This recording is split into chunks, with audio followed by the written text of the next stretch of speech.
आपण पाहत आहात जनसंवाद लाईव्ह न्यूज, निपक्ष बातम्या, निस्वार्थ भूमिका.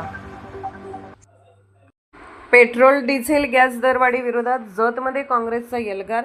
माजी आमदार विक्रमदादा सावंत यांच्या नेतृत्वाखाली भव्य रॅली.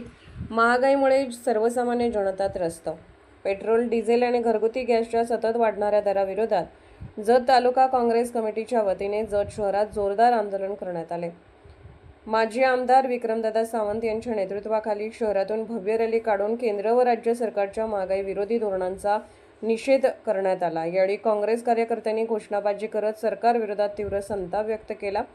जत शहरातील प्रमुख मार्गावरून काढण्यात आलेल्या रॅलीत काँग्रेस पदाधिकारी, कार्यकर्ते, महिला, युवक मोठ्या संख्येने सहभागी झाले होते.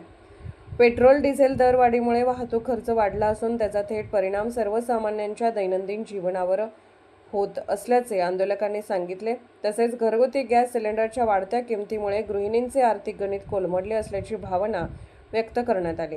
यावेळी बोलताना माजी आमदार विक्रमदादा सावंत म्हणाले, सतत वाढणाऱ्या इंधन दरामुळे महागाईने उच्चांक गाठला आहे. शेतकरी, कामगार, छोटे व्यावसायिक आणि गोरगरीब नागरिक यांना मोठा फटका बसत आहे. केंद्र सरकारने तातडीने पेट्रोल डिझेल गॅसचे दर कमी करून सर्वसामान्यांना दिलासा द्यावा. दरवाढीमुळे जीवनावश्यक वस्तूंचे दरही वाढले असून सामान्य नागरिकांचे जगणे कठीण झाले आहे. सरकारने जनतेच्या भावना लक्षात घेऊन महागाई नियंत्रणात आणण्यासाठी ठोस पावले उचलावीत अशी मागणी यावेळी करण्यात आली. या आंदोलनामुळे जत शहरात काही काळ राजकीय वातावरण तापले होते. पोलीस बंदोबस्तात शांततेत आंदोलन पार पडले. जनसंवाद लाईव्ह न्यूज चॅनलला लाईक करा, शेअर करा आणि सबस्क्राईब करा.